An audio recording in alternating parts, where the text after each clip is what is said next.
Bismillahirrahmanirrahim. Alhamdulillahirabbil alamin. Wa bihi nasta'in ala umuri dunya waddin. Asyhadu an la ilaha illallah wahdahu la syarikalah wa asyhadu anna sayyidana Muhammadan abduhu wa rasuluh. Allahumma salli wa sallim wa barik ala sayyidina wa habibina Muhammad wa ala alihi wa ashabihi ajma'in. Amma ba'du. Qala al-musannif rahimahullah wa nafa'ana bi'ulumih bayanu tabdilil a'malil muta'alliqati bin niyyah.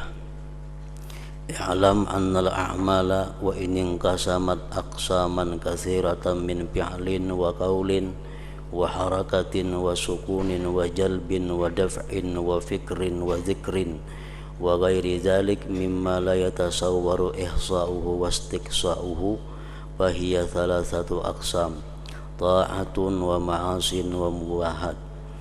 Al-qismul awwal al-ma'asi wa hiya la tataghayyaru an mawdi'iha bin niyyah fala yanbaghi ay yafhamal jahilu dhalik min umumi qawlihi alaihi salam innamal a'malu bin niyyat fayazunnu anna al-ma'siyata tanqalibu ta'atan bin niyyat kalladhi yaghtabu insanan mura'atan liqalbi ghairi aw yut'imu faqiran min mali ghairi aw yabni madrasatan aw masjidan aw ribatan bimalin haram wa qasduhul khair fahadha kulluhu jahlun wan niyyatu la tu'athiru bi ikhrajihi an kaunihi zulman wa udwanan wa ma'siyah bal qasduhul khaira bisyar'i ala khilafi muqtada syar'i syarrun akhar fa in arafahu fa huwa mu'anidun lisyar'i wa in jahilahu fa huwa asin bi jahlihi iz talabul ilmi faridatun ala kulli muslim ila akhirih. Makna daripada kalam al-Imamul Ghazali rahimahullah wa nafa'ana bi ulumih, penjelasan tentang rincian amal-amal yang berkaitan dengan niat. Ketahuilah bahwa amal-amal atau perbuatan-perbuatan terbagi menjadi bagian yang banyak, dari perbuatan, perkataan, gerakan, diam, penarikan, tulakan, artinya menarik, menulak, pikiran, zikir, dan lainnya, makan, minum, memberi, menerima. Dari apa? Daripada apa yang tidak tergambar perhitungannya. Jadi amal perbuatan itu banyak. Maka itu ada 3 bagian. Jadi dari sekian banyaknya amal perbuatan yang kada terhitung banyaknya, dari sekian banyak amal perbuatan itu terbagi kepada 3, yaitu maksiat, taat, dan mubah. Apa yang kita lakukan setiap hari, apa yang kita perbuat setiap hari, kada terlepas di antara 3 itu. Kadangkala berbuat maksiat, kadangkala berbuat taat, kadangkala berbuat yang dibolehkan. Maksiat di dalamnya terkandung 2, haram dan makruh. Taat di dalamnya terkandung 2, wajib dan sunat, dan mubah. Jadi rinciannya adalah 5. Nah, dari sekian banyak amal perbuatan kita, kalau dirinciakan, kembalinya kepada 3 hukum tadi: maksiat, taat, dan mubah. Bagian pertama, perbuatan maksiat. Dan maksiat itu tidak dapat berubah dari tempatnya sebagai maksiat tidak dapat berubah dengan niat yang baik. Perbuatan maksiat, perbuatan yang diharamkan Allah itu tidak bisa berubah walaupun disertai dengan niat yang baik.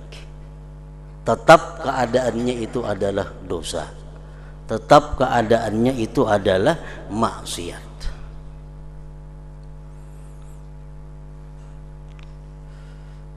Contohnya, kawan kita menawarkan kepada kita minuman yang diharamkan Allah. Kawan kita menawarkan kepada kita minuman yang diharamkan Allah. Lalu kita mengambil dengan niat menyenangkan hatinya. Karena amun kita tolak, kena kecewainya, mengecewakan orang Islam itu berdosa. Amun kita ambil, hatinya senang, menyenangkan orang Islam itu adalah perbuatan yang mulia. Nah, jadi ambil minuman yang diharamkan tadi dengan niat menyenangkan hatinya. Nah, itu kada bisa.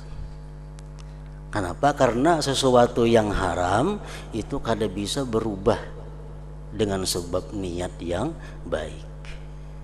Dengan sebab niat yang baik.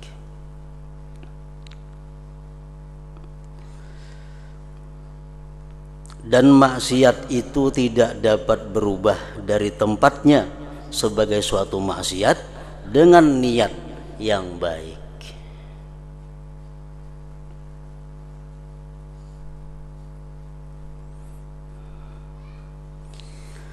Maka tidak semestinya orang jahil, tidak semestinya orang yang jahil itu memahami demikian itu dari umumnya, dari keumuman, maksudnya dari umumnya sabda Rasulullah sallallahu alaihi wasallam, innamal a'malu binniyat, hanya saja amal perbuatan itu tergantung niatnya.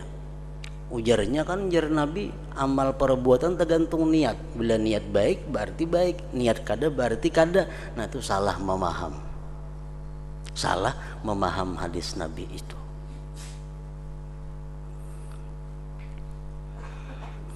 Tidak semestinya orang jahil memahami demikian itu dari umumnya sabda Rasulullah sallallahu alaihi wasallam, innamal a'malu binniyat, artinya hanya saja amal perbuatan itu tergantung niatnya.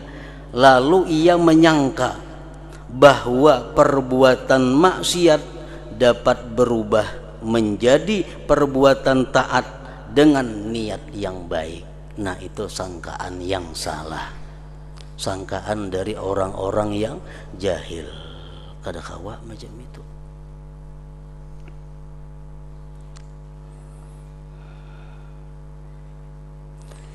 Seperti orang yang menggibah seseorang karena menjaga hati orang lain.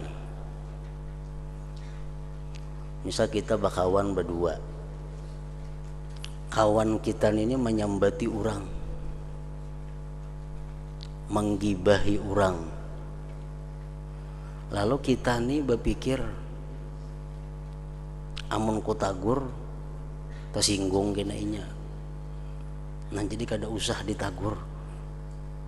Karena kalau aku menagur kena mengecewakan inya. Untuk menyenangkan hatinya, biar jangan usah ditagur inya menggibahi orang itu. Nah, ini perbuatan yang salah. Al-mustami ahadul muktabin. Orang yang mendengari gibah itu hukumnya adalah salah satu di antara orang yang menggibah. Orang menggibah seseorang, kita mendengari, sama aja hukumnya. Karena amun kadada kita ini kada menggibah orang. Malah sorangan gerunung-gerunung bebandir nyambati orang. Karena kita ini mendengarakan, lalu inya menggibah. Nah, kita mendengarakan itu sama aja lawan menggibah. Jadi kalau kita kada menagur dengan niat untuk menyenangkan hatinya, itu salah. Salah. Itu kada merubah maksiat menjadi kebaikan, tetap maksiat. Karena niat, sebaik apapun niat, kada akan bisa merubah perbuatan maksiat menjadi perbuatan taat.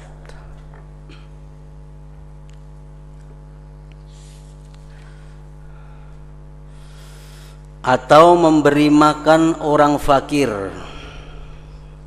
dari harta orang lain. Inya menipu, inya mencuri, inya merampok, tapi niatnya untuk memberi makani fakir miskin. Kawalah dibenarkan merampok itu, mencuri itu dengan niat untuk memberi makan fakir miskin, kada bisa, kada kawa. Karena merampok, mencuri itu perbuatan maksiat. Perbuatan maksiat tidak akan bisa berubah menjadi taat dengan niat apapun. Dengan niat baik apapun, perbuatan maksiat tetap maksiat. Memberi makan orang fakir dari harta orang lain. Hayam orang disembelih, tujuan beri makani orang kena. Tetap aja mencuri ngarannya, tetap aja mencuntan. Kada kawa dirubah dengan niat. Atau membangun madrasah atau masjid atau pondok pesantren madrasah tadi dengan harta haram, dan maksudnya adalah kebaikan. Inya mencuri, merampok, mengambil duit orang, menggunakannya ke masjid dengan tujuan kebaikan, kada bisa, kada kawa itu. Perbuatan maksiat kada kawa berubah dari tempatnya sebagai maksiat dengan niat yang baik.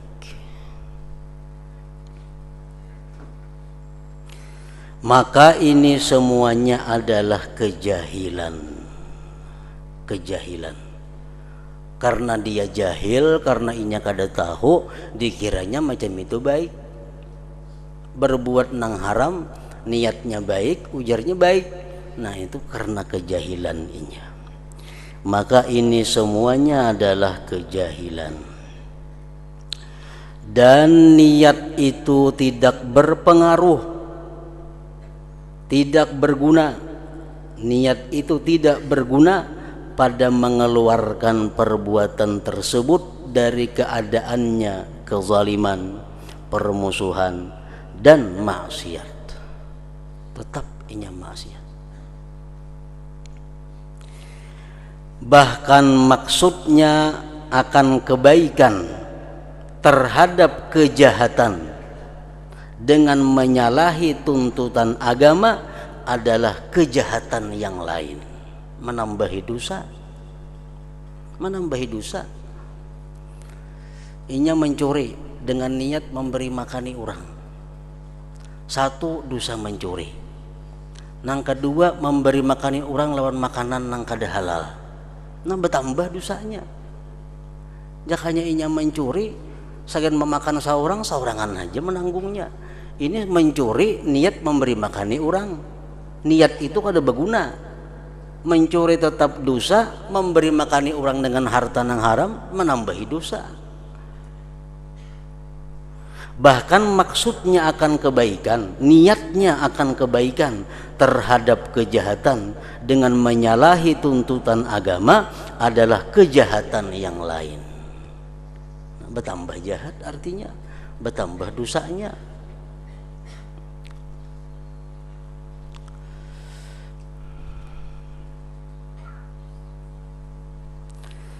Ada kaidah yang menyatakan bahwa an-niyyatu la tu'assiru bil ma'asi. Niat itu tidak memberi bekas pada sesuatu yang maksiat. Kalau perbuatan taat diiringi dengan niat yang baik, bertambah banyak pahalanya. Perbuatan yang mubah yang dibolehkan tapi niatnya mulia, menjadikan mubah itu bernilai ibadah, berpahala. Tapi kalau perbuatan maksiat niatnya baik, tetap maksiat, bahkan bisa mendatangkan kemaksiatan yang lain lagi. Jadi niat yang baik jangan sekali-kali digunakan kepada maksiat, karena kada ada gunanya, menambah mudarat. An-niyat la tu'atsiru bil ma'asi. Niat itu tidak berbekas, tidak berpengaruh, tidak berguna pada sesuatu yang maksiat. Nah, namun dalam setiap kaidah itu pasti ada pengecualian. Ada beberapa perkara perbuatan maksiat itu bisa berubah menjadi tidak maksiat dengan niat. Tapi ini hanya pengecualian. Secara umum niat tidak bisa merubah maksiat menjadi taat. Itu secara umum. Tapi dalam beberapa keadaan tertentu niat itu bisa merubah yang maksiat menjadi taat. Tapi dalam keadaan tertentu. Seperti apa keadaan tertentu itu? Nah, ini kada boleh kita mengarang seorang. Karena sudah ada aturan-aturannya. Kita ambil beberapa contoh. Niat yang baik bisa merubah perbuatan maksiat menjadi tidak maksiat. Contohnya ghibah. Ghibah menyebut kejelekan orang, menyebut aib orang. Itu perbuatan maksiat. Tapi kalau niatnya baik, ini bisa merubah keadaan maksiat tadi menjadi tidak maksiat lagi. Contohnya tazallum yang pertama. Kita ini dianiaya. Nah, kita dianiaya oleh seseorang. Kita ditipu oleh seseorang, kita dizalim oleh seseorang. Nah, lalu payajuzu lil mazlum ayyazkura inda man lahu wilayatun aw lahu qudratun ala insabihi zulma zalimihi bi ayyakula zalamani pulan bikas dirab zalamatihi. Boleh bagi orang yang dizalim itu menyebutkan di sisi orang yang punya kekuatan, di sisi orang yang berwenang, menyebutkan kezaliman orang yang menzalim dia dengan niat menghilangkan kezalimannya itu. Nah, boleh. Kita misal ditipu orang. Kalau kita ditipu orang ini, kita mesti melapor ke mana? Lawan orang nang kau menghilangkan kezalimannya. Kita lapor ke polisi misalnya, atau kita lapor ke kepala desa. Karena beliau itu nang kawa mengurusnya. Kita lapor ulun ditipu si Pulan bin Pulan. Ini menyebut keaiban orang nih, menyebut kejelekan orang. Tapi tujuan kita menyebut itu adalah untuk menghilangkan kezalimannya, agar si orang yang kita kisahkan ini dapat menangkapinya sehingga mengembalikan kezaliman kepada kita. Ampihnya berdosa. Nah, jadi kita lapor ke polisi, wahai polisi, ulun tadi dizalim Pulan bin Pulan, ulun ditipunya. Nah, tujuan kita melapor ke polisi itu apa? Supaya polisi ini bisa menangkapinya dan mengembalikan kezaliman itu kepada kita. Nah, niatnya baik. Sehingga kita menyebut kejelekan inya di hadapan polisi, itu bukan ghibah yang diharamkan lagi, bukan perbuatan maksiat lagi, karena niat kita bukan untuk menghinakan dia, niat kita bukan untuk menghancurkan martabat dia, tapi niat kita untuk menghilangkan kezalimannya. Nah, jadi dalam beberapa hal niat itu bisa berpengaruh kepada yang maksiat menjadi tidak maksiat. Tapi dalam beberapa hal tertentu, contohnya ya macam tadi. Contoh yang kedua masih dalam masalah ghibah, al-isti'anah ala taghayyuril munkar wa raddil 'asi ila shawab bi ay yazkura dzalik inda man yarju qudratahu ala izalatil munkar bi kasdit tawassul ila izalatil munkar. Kita mengetahui kawan kita, tetangga kita ini berbuat munkar. Tetangga kita ini berbuat munkar. kita menagur kada wani, kita menagur kita bisa sakit. Nah, kalau kita datangi orang yang orang itu punya keberanian menegur kawan kita ini, kita datangi sidin, kita sebutkan kemunkarannya. Anu Pak Aina sebelah rumah ulun itu berbuat nang kada baik terus, berbuat munkar terus. Nah, kita menyebut keaiban orang, kejelekan ini gibah ngarannya. Tapi karena niat kita untuk menghilangkan munkar, maka itu jadi bukan maksiat. Kalau niat kita untuk supaya inya hina, supaya inya jatuh martabatnya, untuk menjelikkan kawan kita, nah itu gibah ngarannya, itu haram. Tapi karena niat kita bukan itu, niat kita untuk menghilangkan kemungkaran, bukan gibah ngarannya. Nah, jadi di sini niat berpengaruh dalam merubah satu maksiat menjadi tidak maksiat. Yang ketiga contohnya minta fatwa. Minta fatwa. Dia menyebutkan kezaliman orang, dia menyebutkan kejelikan orang, tapi untuk minta fatwa kepada seorang mufti atau seorang ulama. Seorang perempuan datang kepada Rasulullah sallallahu alaihi wasallam. Wahai Rasulullah, ujar perempuan tadi, kayak apa caranya nah? Laki ulun itu pamalar bener orangnya. Laki ulun tuh pamalar, meninggali ungkus nafkah tuh kada cukup di rumah. Maka sidin banyak aja bisi duit. Kan ini menyebutkan keaiban laki lagi lawan orang nih. Apakah boleh hai Rasulullah ulun mengambil duitnya kada bepadahan karena kada cukup mengungkusi kami seperanakan ini? Nah, itu minta fatwa, menyebutkan keaiban suami. Nah, itu dibolehkan karena tujuannya bukan untuk menjelikkan suami kada, tapi untuk minta kejelasan hukum, apakah inya boleh mengambil harta suami untuk mencukupi nafkahnya atau kada.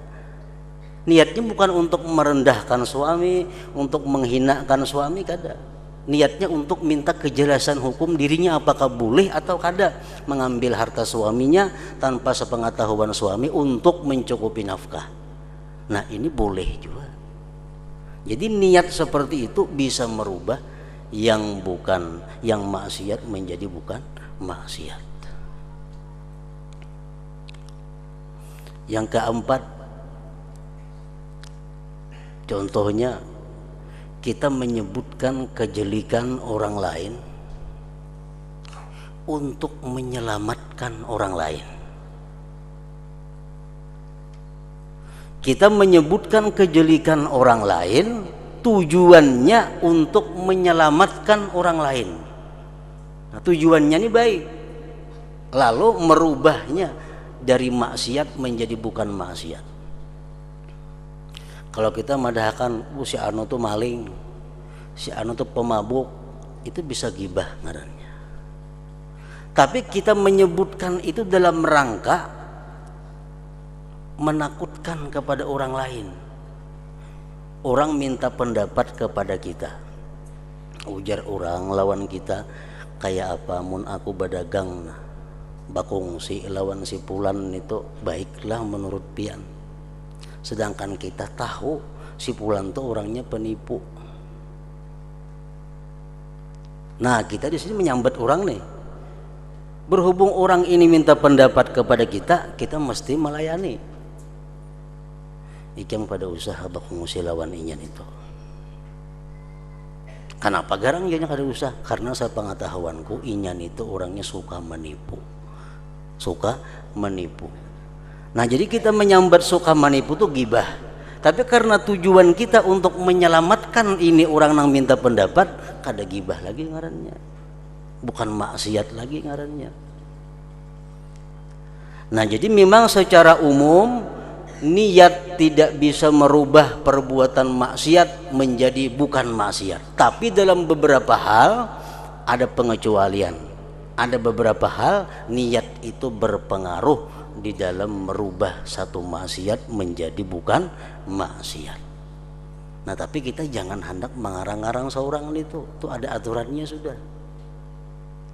Jangan hendak mengias-ngias. Kalau kaliwatan kiasnya. Nah jadi urusan macam 4 perkara tadi itu dibolehkan. Arti dibolehkan artinya niat itu berpengaruh dalam merubah satu maksiat menjadi tidak maksiat lagi. Ambil contoh lagi berdusta. Berdusta itu maksiat. Berdusta maksiat. Tapi dengan sebab niat yang baik, ada beberapa hal yang berdusta itu menjadi tidak maksiat. Dalam beberapa hal, kada semuaan. Dalam beberapa keadaan tertentu, berdusta itu bisa jadi kada maksiat dengan sebab niat yang baik. Rasulullah mengatakan ada 3 hal yang mana berdusta itu tidak maksiat. Pertama, dalam urusan peperangan. Dalam urusan peperangan. Misalnya kita hendak menyerang musuh di suatu tempat.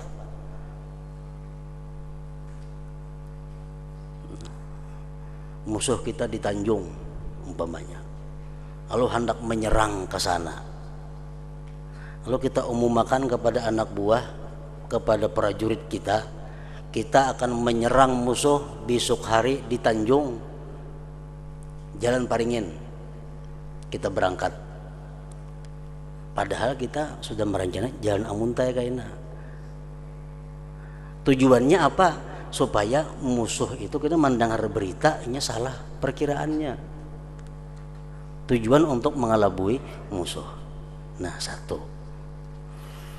Yang kedua ujar Nabi untuk islah zatil bain, untuk mendamaikan 2 orang yang bertengkar. Si A lawan si B bertengkar, kita juru damai. Kita jadi juru damai ini boleh kita menggunakan dusta dengan niat supaya 2 bertengkar ini bisa berdamai. Nah itu niat berfungsi merubah sesuatu yang maksiat menjadi tidak maksiat.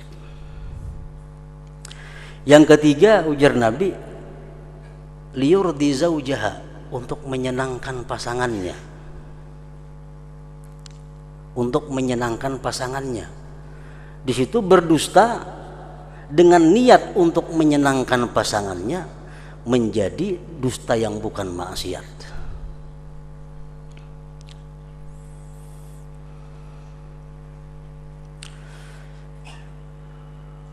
Umpamanya jar laki lawan nang bini, ikam umpamanya sayanglah lawan aku ini. Nah, lalu ujar umanya, bah pian tuh nomor 1 ulun sayangi sudah. Walaupun dalam hati nomor 1000 umpamanya, tapi dimuntung ayo nomor 1 kada apa-apa untuk menyenangkan pasangannya. Nah, niat seperti itu merubah status dusta dari maksiat menjadi bukan maksiat. Nah cuma yang perlu kita ingat bahwa pengecualian itu sangat terbatas dalam hal-hal tertentu, dalam hal-hal yang sudah digariskan.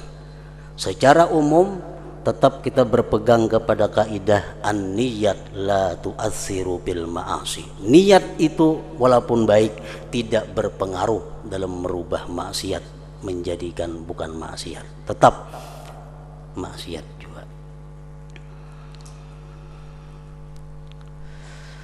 Nah kalau ia telah mengetahui demikian, maka itu orang yang menentang kepada agama, dan kalau ia tidak mengetahuinya, maka ia adalah orang yang berbuat maksiat dengan kejahilannya. Inya tuh sudah tahu bahwa niat nang baik itu kada akan bisa merubah maksiat, tetap digawinya berartinya menentang agama. Sudah tahu niat itu kada bisa merubah maksiat menjadi taat. Sudah tahu tetap digawinya, itu menentang agama. Kalau inya kada tahu bang, berarti inya maksiat dengan kejahilannya, maksiat dengan kebodohannya. Dikiranya mencuntan tuh boleh aja sagan memberi makani orang, gawinya inya kada tahu, tetap ini orang maksiat, tapi maksiat dengan kejahilannya, dengan kebodohannya. Karena menuntut ilmu adalah wajib atas setiap orang muslim. Segala kebaikan sesungguhnya diketahui bahwa itu adalah kebaikan dengan agama.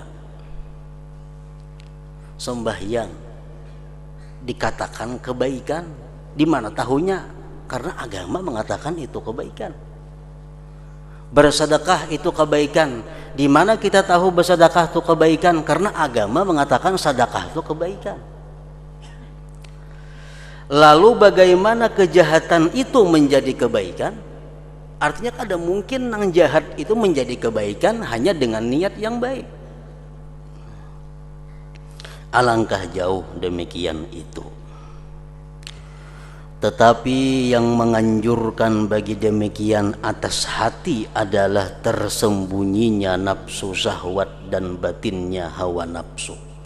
Itu yang seringkali merasuk ke dalam hati kita, dikuasai hawa nafsu, dikuasai oleh nafsu dan syahwat, sehingga itulah yang membuat kita ini mau melaksanakan sesuatu yang haram dengan niat yang baik itu, padahal itu kada ada manfaatnya. Karena apabila hati itu cenderung kepada mencari kedudukan dan menarik hati manusia supaya cinta kepada dia, supaya hormat kepada dia, dan setinggal bagian-bagian nafsu, maka dengannya syaitan menjadikan perantara untuk menipu orang jahil. Karena itulah Sahal rahimahullah berkata, tidaklah Allah Ta'ala didurhakai dengan perbuatan maksiat yang lebih besar daripada jahil kebodohan. Maksiat yang paling besar itu adalah meninggalkan menuntut ilmu. Itu maksiat paling besar. Meninggalkan menuntut ilmu, meninggalkan mempelajari hukum-hukum Allah, itu maksiat yang paling besar. Karena dengan sebab meninggalkan belajar hukum-hukum Allah akan timbul macam-macam maksiat yang lainnya karena kebodohannya. Ditanyakan orang kepada Imam Sahal tadi, apakah kamu mengetahui sesuatu yang lebih berat dari jahil? Ujar orang, wahai Imam Sahal, adakah lagi yang paling berbahaya daripada kejahilan itu? Kejahilan berbahaya. Adakah yang lebih berbahaya daripada kejahilan? Beliau menjawab, ya ada, yaitu jahil dengan kejahilan. Kada tahu pada inya tuh jahil, berat lagi. Kada tahu pada inya tuh, kada tahu tuh paling berat. Dikira asa tahu aja, padahal luput. Nah itu yang paling berat.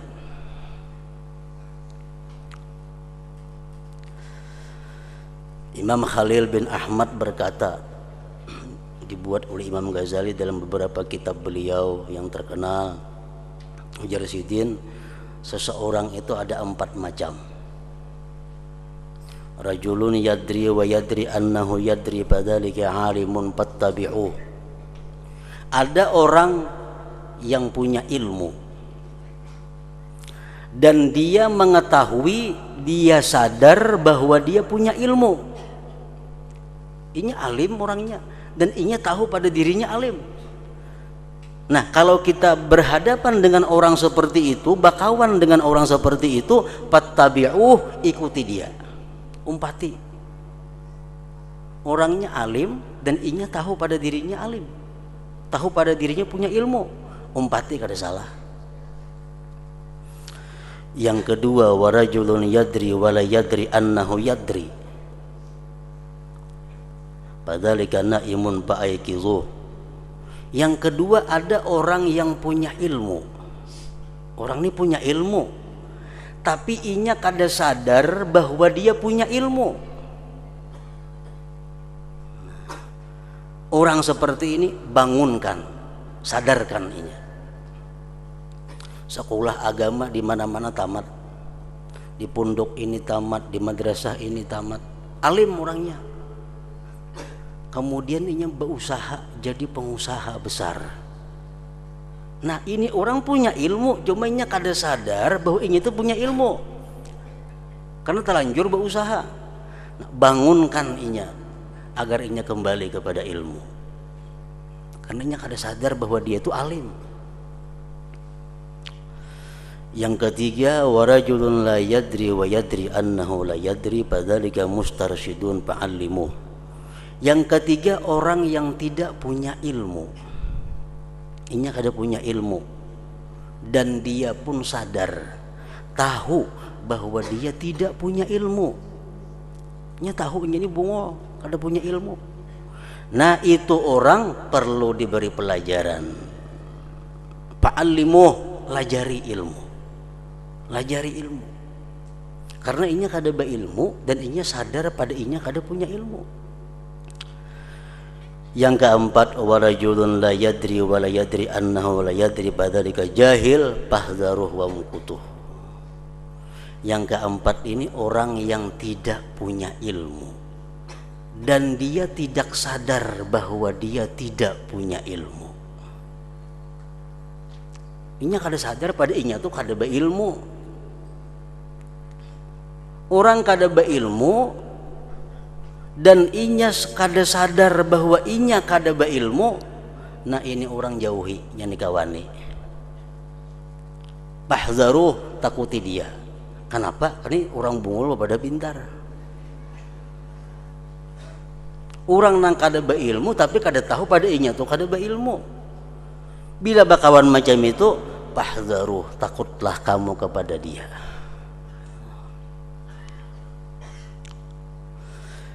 Dan itu benar apa yang dikatakan oleh Imam Sahal Tustari tadi, seperti yang dikatakan beliau, karena jahil terhadap kejahilan itu menutup secara keseluruhan pintu belajar.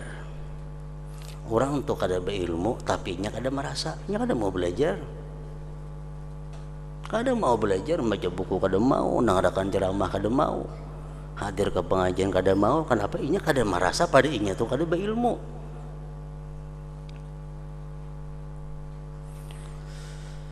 Barang siapa menyangka secara keseluruhan dengan dirinya bahwasanya ia alim, maka bagaimana ia belajar? Kada mungkin. Ia menyangkanya tahu semuaan sudah, padahal pengetahuannya salah. Lalunya kada mau lagi belajar. Nah, jadi jahil itu merupakan maksiat yang paling besar. Meninggalkan belajar hukum-hukum Allah, meninggalkan mengetahui tentang hukum-hukum Allah, itu maksiat yang paling besar. Begitu pula seutama-utama sesuatu yang ditaati Allah dengannya adalah ilmu. Taat yang paling agung, taat yang paling tinggi adalah ilmu.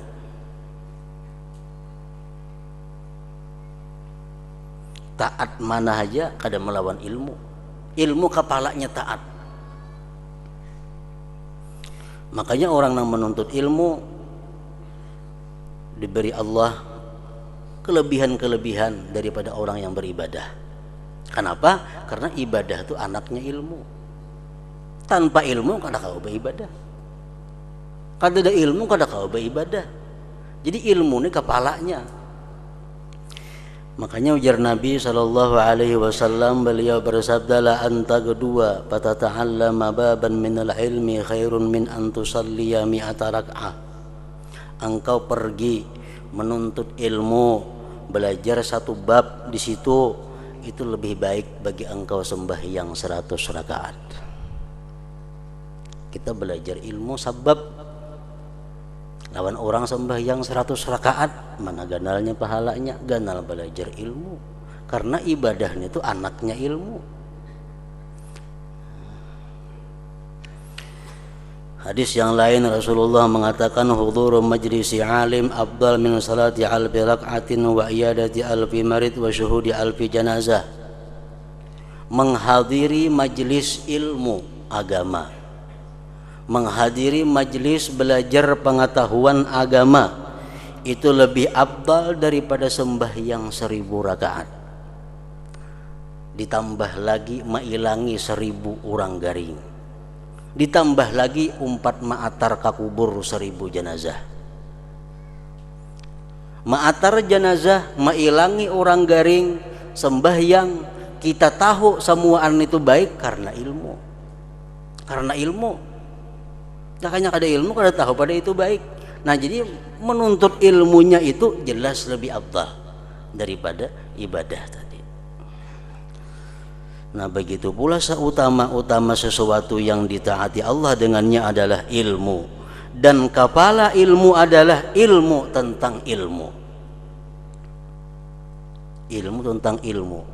Artinya ilmu tentang ilmu itu adalah mengetahui dahulu ilmu mana yang patut, yang mesti kita pelajari. Ilmu banyak, macam-macam ilmu.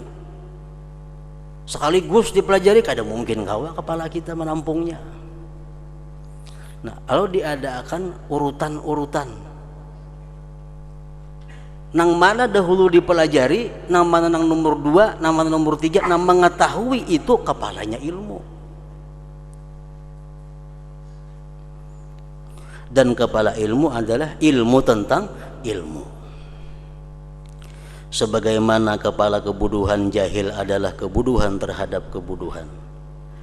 Sesungguhnya barang siapa tidak mengetahui ilmu yang bermanfaat daripada ilmu yang membawa mudarat, maka ia menyibukkan diri dengan apa yang manusia jatuh padanya dari ilmu-ilmu yang dihiasi yang menjadi perantara mereka kepada dunia. Ada ilmu-ilmu yang menjadikan dia perantara kepada dunia. Ada ilmu-ilmu yang membawa dia kepada keridhaan Allah. Nah, ilmu mana dahulu yang dipelajari? Dan demikian itu adalah unsur kebodohan dan sumber kerusakan alam. Kalau kita meninggalkan ilmu nang mesti dahulu dipelajari, kita andak bedudi bedahulu ilmu nang kada penting, nah itu sumber kerusakan alam ini.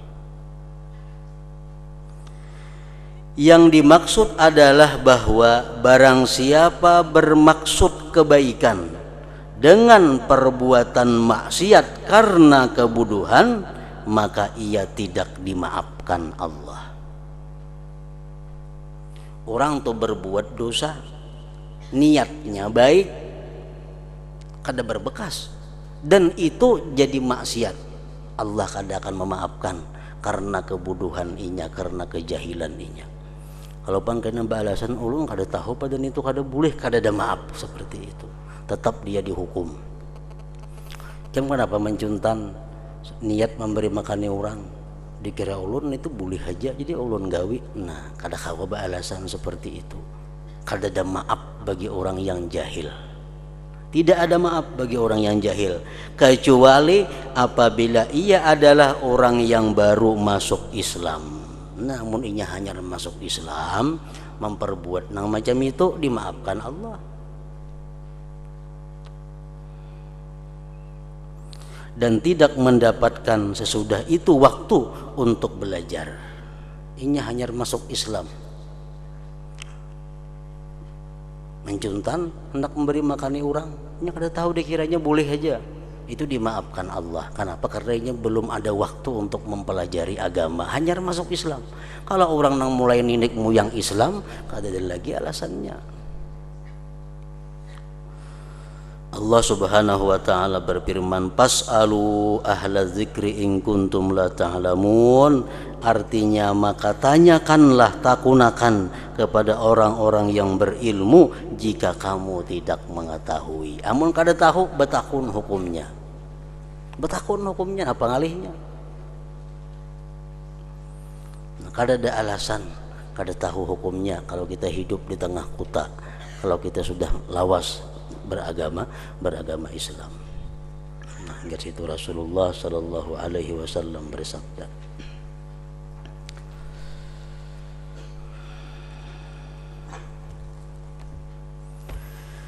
afdalu dzikri fa'alam annahu la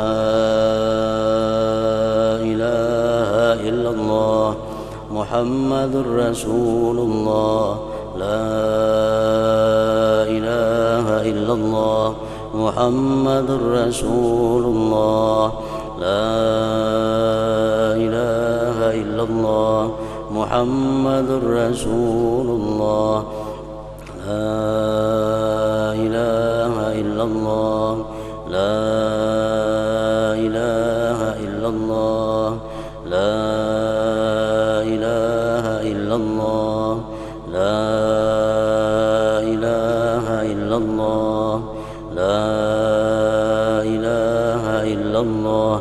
Allahu Allah, Allahu Allah, Allahu Allah, Allahu Allah, Allahu Allah, Allahu Allah, Allah, Allahu Allah, Allahu Allah, Allahu Allah, Allahu Allah, Allahu Allahu Allah, la ilaha illallah Muhammadur Rasulullah, la ilaha illallah Muhammadur Rasulullah, la ilaha illallah Muhammadur Rasulullah, la ilaha illallah. Al-Fatihah ila hadratin Nabi wa alihi wasallam.